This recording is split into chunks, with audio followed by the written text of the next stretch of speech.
Hello everyone, welcome to the magnetic field. आज हम discuss करेंगे आपके साथ सीटेट के प्रीवियस ईयर क्वेश्चंस। तो जुड़ जाइए आप लोग और प्रैक्टिस करना स्टार्ट करते हैं। अगर आप चैनल पर नए हैं तो चैनल को सब्सक्राइब जरूर करें। चलिए, आज का पहला क्वेश्चन ये रहा। तो पहला क्वेश्चन है हमारा, निम्नलिखित कथनों को पढ़िए तथा सही विकल्प का चयन कीजिए। पहला क्या है, दर्शन क्या है? आमाशय हाइड्रोक्लोरिक अम्ल उत्पन्न करता है जो भोजन के भंजन में सहायता करता है। तर्क है, पाचक रसों को क्रिया करने के लिए अम्लीय माध्यम की आवश्यकता होती है। तो जल्दी से आप लोग कमेंट सेक्शन में इसका आंसर दें, उसके बाद इसको डिस्कस करते हैं। चलिए, पहला है कथन क्या है हमारा, आमाशय हाइड्रोक्लोरिक अम्ल उत्पन्न करता है जो भोजन के भंजन में सहायता करता है। तो ये बात बिल्कुल ठीक है। हमारे पेट में क्या होता है, आमाशय में हाइड्रोक्लोरिक अम्ल क्या होता है, सीक्रेट होता है। दूसरा कह रहा है, पाचक रसों को क्रिया करने के लिए अम्लीय माध्यम की आवश्यकता होती है। जी हाँ, बिल्कुल। स्टोमक में क्या होता है, पाचक रस होते हैं और इनको क्रिया करने के लिए अम्लीय माध्यम की आवश्यकता होती है। तो ये कथन और कारक दोनों सही है। और क्या ये व्याख्या कर रहा है? जी हाँ, बिल्कुल ये व्याख्या कर रहा है। और इसी की वजह से हमारा ऑप्शन कौन सा सही हो जाएगा, फोर्थ। ए और आर दोनों सही हैं और ए आर ए की सही व्याख्या करता है। चलिए अगले क्वेश्चन पे आते हैं। नाइट्रोजन यौगिकीकरण शब्द का क्या अर्थ है? तो इसके 4 ऑप्शन दिए गए हैं, एक बार सभी लोग पढ़िए। नाइट्रोजन यौगिक का गैसीय नाइट्रोजन में रूपांतरण, या मृदा में उपस्थित विद्यमान जीवाणुओं द्वारा अमोनिया का नाइट्रेट में रूपांतरण, या मृत जैव पदार्थों में उपस्थित विद्यमान नाइट्रोजन का वापस मृदा में अवमुक्त करना, या जीवित प्राणियों के लिए अधिक प्रयोग लायक प्रयोज्य रूप हेतु वायुमंडलीय नाइट्रोजन का रूपांतरण। तो जल्दी से आप लोग सही ऑप्शन को कमेंट सेक्शन में बताएं।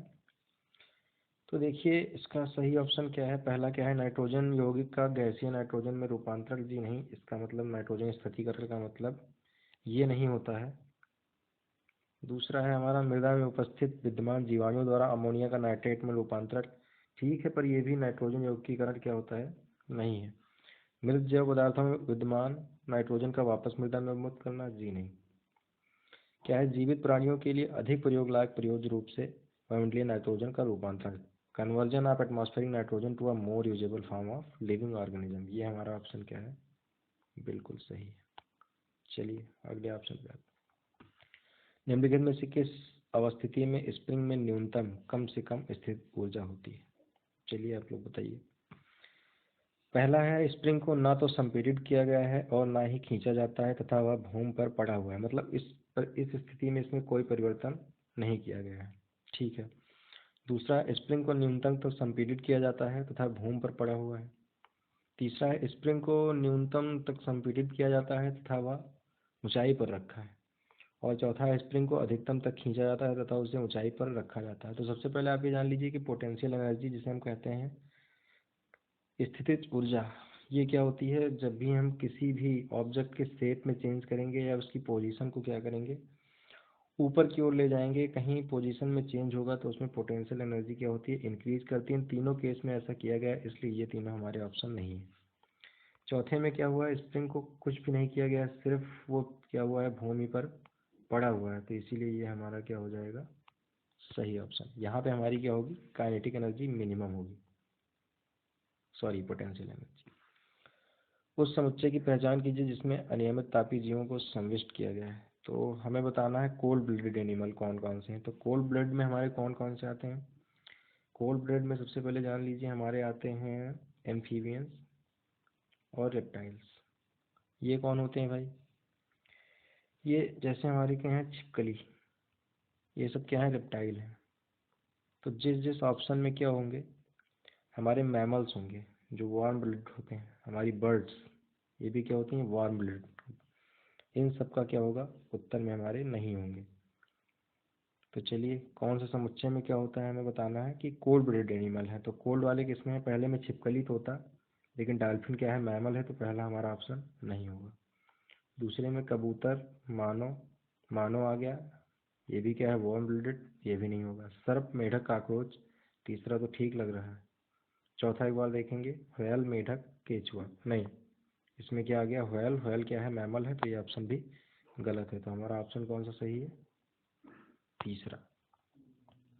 अगला क्वेश्चन है ये 65 नंबर क्वेश्चन क्या है, निम्नलिखित में कौन से मात्रकों के युग्म का समान भौतिक राशि को मापने के लिए प्रयोग किया जाता है? तो दोनों की यूनिट मतलब सेम फिजिकल क्वांटिटी को मेजर करने के लिए की जाती है। सबसे पहले आपको यूनिट पता होनी चाहिए।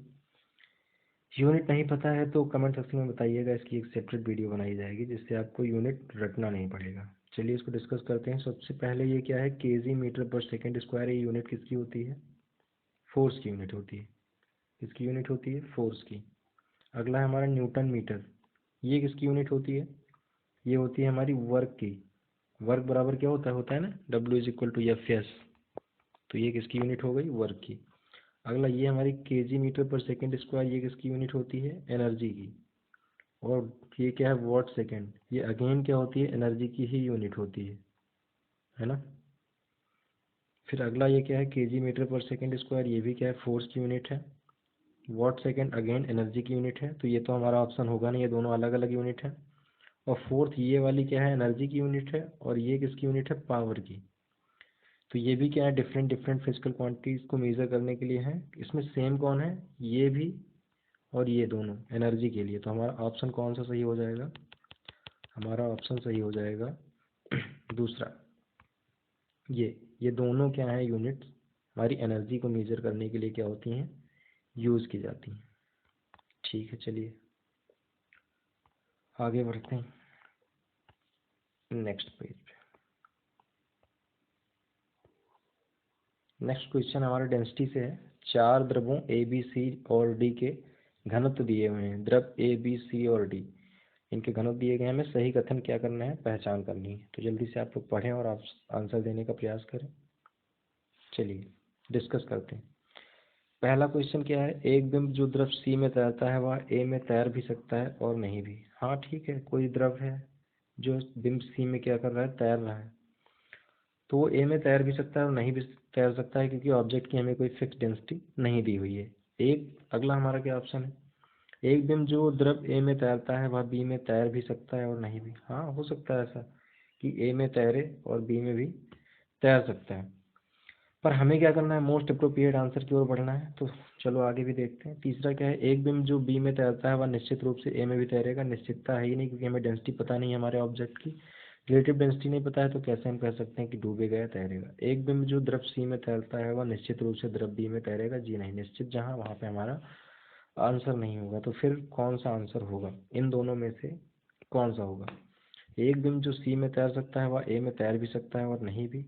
ये बात मोस्ट अप्रोप्रिएट लग रही है और सीटेट ने भी इसी को माना है। हालांकि दूसरा ऑप्शन सही हो सकता था, लेकिन ऐसा हुआ नहीं है। तो हम भी क्या करेंगे? इसी को अपना उत्तर मानेंगे। नेक्स्ट क्वेश्चन हमारा क्या है, निम्नलिखित कथनों को पढ़िए और सही विकल्प का चयन कीजिए। पहला हमारा एजर्सन क्या दिया हुआ है? अभिकथन, विद्युत धारा एक सदिश राशि है। बताइए विद्युत धारा क्या एक सदिश राशि है? दूसरा है, विद्युत धारा वह राशि है जिसके पास परिमाण के साथ साथ दिशा होती है। हमें बताना है दोनों सही है दोनों गलत है, क्या है इस पे डिस्कस करते हैं। तो विद्युत धारा एक सदिश राशि है। जी नहीं, विद्युत धारा एक अदिश राशि है। दूसरा है हमारा तर्क, विद्युत धारा वह राशि है जिसके पास परिमाण के साथ साथ दिशा होती है। जी हाँ, विद्युत धारा के पास क्या होती है? परिमाण के साथ साथ दिशा होती है। ये क्या है? टेंसर क्वांटिटी है। इसके पास परिमाण और दिशा तो है, लेकिन फिर भी ये क्या है? एक सदिश राशि नहीं है, क्योंकि ये वेक्टर लॉ ऑफ एडिशन को फॉलो नहीं करती है, और इसीलिए ये क्या है? एक अदिश राशि है। ये बात 11th क्लास में आप पढ़ते हैं। तो ये क्या है? विद्युत धारा का ये वाला जो ऑप्शन क्या है? ये सही है। तो हमारा ऑप्शन कौन सा सही हो जाएगा? ए गलत है लेकिन आर सही है। ठीक है, चलिए अगले क्वेश्चन को डिस्कस करते हैं। ये क्वेश्चन है, निम्नलिखित में से किन कोशिका अंकों में स्वयं का डीएनए अंतर्विष्ट होता है? मतलब कौन कौन सी सेल ऑर्गेनेलीज हैं जिनमें क्या होता है? हमारा स्वयं का डीएनए होता है। तो ऐसी 3 ही क्या होती हैं? ऑर्गेनेली होती हैं जिनके पास सेल्फ डीएनए होता है, और वो क्या होती हैं? एम, एन और सी। अब एम कौन है? एम होते हैं हमारे माइटोकॉन्ड्रिया। एन कौन है? एन होता है हमारा न्यूक्लियस। और सी कौन होता है? हमारा क्लोरोप्लास्ट। तो क्लोरोप्लास्ट इसमें दिया हुआ नहीं है, क्योंकि क्लोरोप्लास्ट क्या होता है? इसी प्लास्टिड क्या होता है? लवक का जो होता है एक पार्ट होता है। तो प्लास्टिड का एक पार्ट है, इसीलिए ये क्या हो जाएंगे? इन तीनों के पास अपना सेल्फ डीएनए पाया जाएगा। किनके पास? प्लास्टिड, माइटोकॉन्ड्रिया और न्यूक्लियस के पास। रितिका के पास अपना कोई डीएनए नहीं होगा, तो यही क्या हो जाएगा, डी हमारा ऑप्शन हो जाएगा, जिसके पास क्या होता है, स्वयं का डीएनए नहीं पाया जाता है। लेकिन इसमें पूछा क्या गया है, किन किन अंकों में स्वयं का डीएनए अंतर्विशिष्ट है, तो इसमें कौन कौन से अंकों में है, ए में भी है, बी में भी है और सी में भी है, डी में भी। तो हमारा ऑप्शन कौन सा सही हो जाएगा, ए, बी और सी।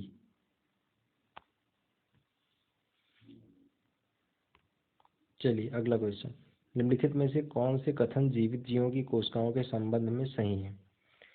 तो एक बार पढ़िए और कमेंट सेक्शन में इसका जवाब देने का प्रयास कीजिए।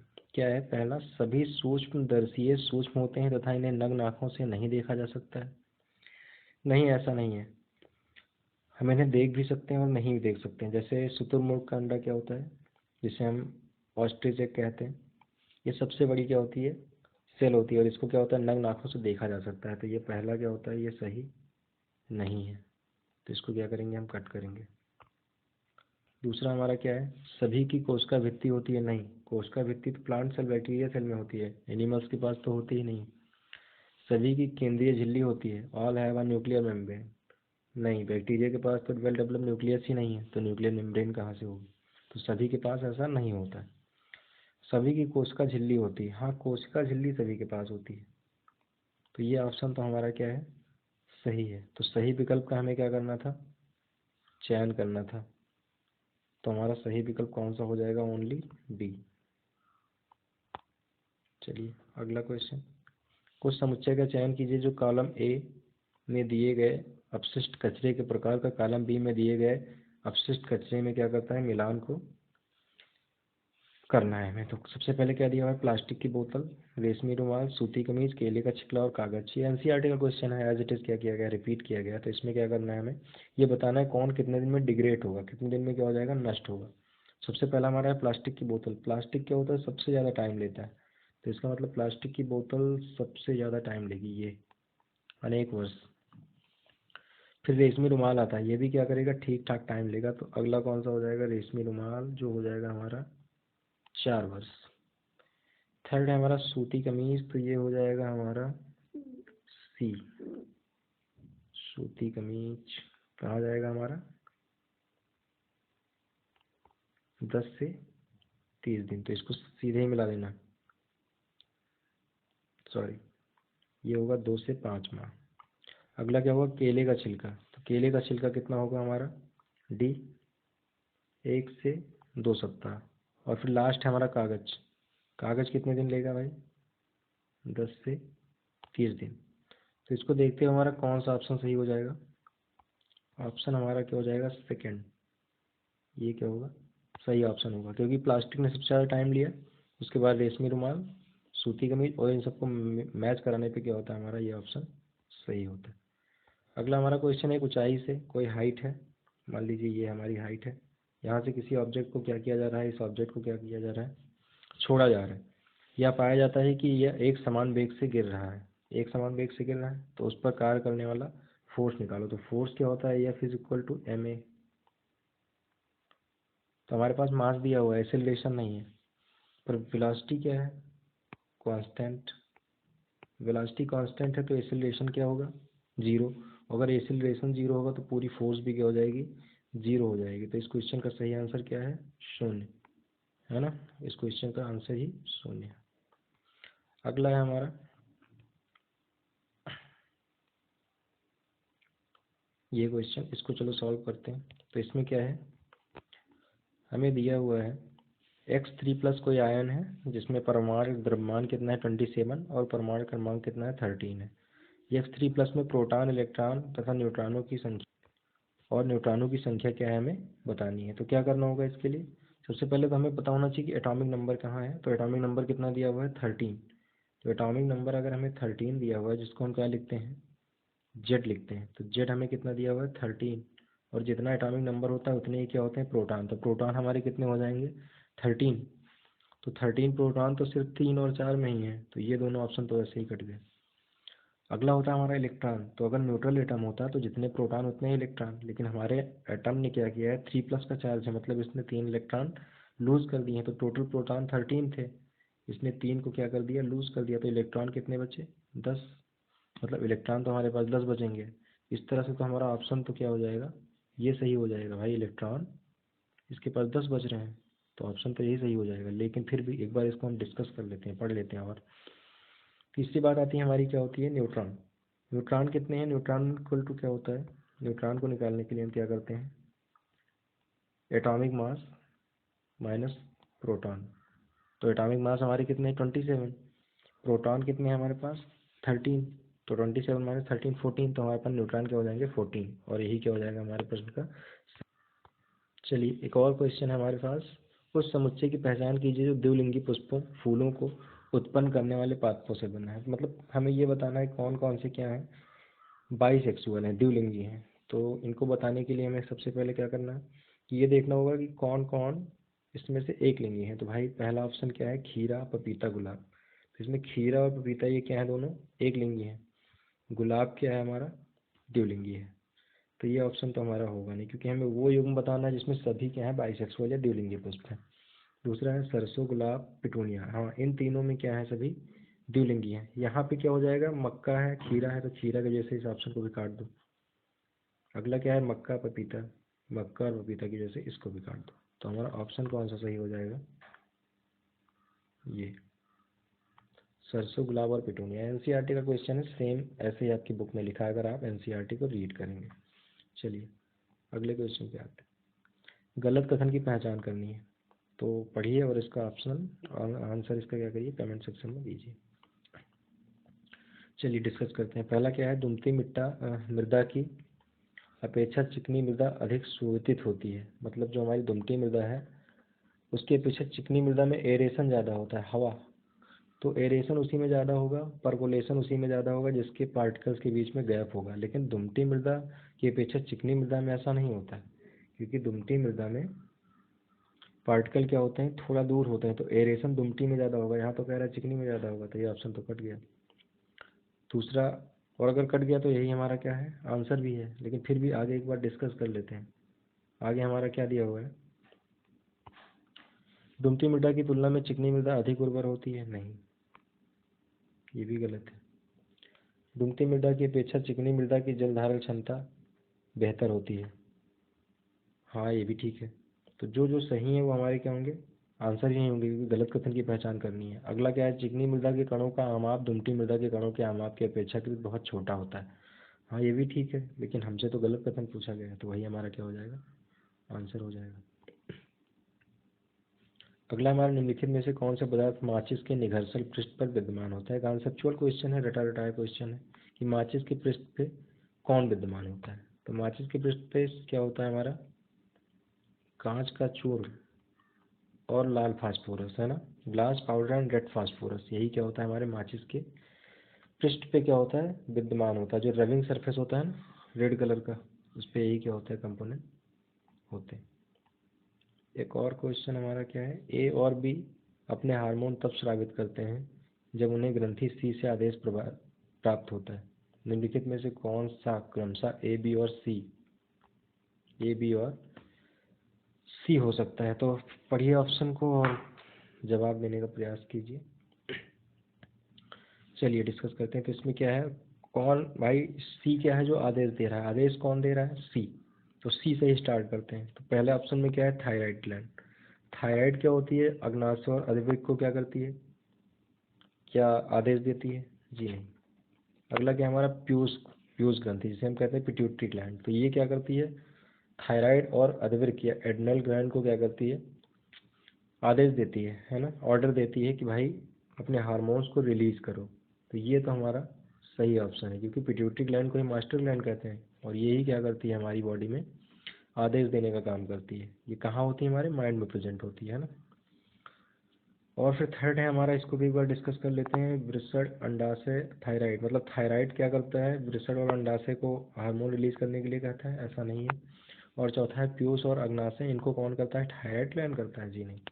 थायराइड तो अपने खुद का हार्मोन रिलीज करता है और इनको कोई भी सूचना नहीं देता है। नेक्स्ट है हमारा, सूचीबद्ध कैमरे द्वारा निर्मित प्रतिबिंब वास्तविक होता है। निम्नलिखित में से कौन सा कथन इस तथ्य की व्याख्या करता है। सूचीबद्ध कैमरा क्या होता है, पिन होल कैमरा, यहाँ लिखा हुआ है ना, पिन होल कैमरा। तो पिन होल कैमरा के बारे में आपने क्लास 6 में पढ़ा होगा।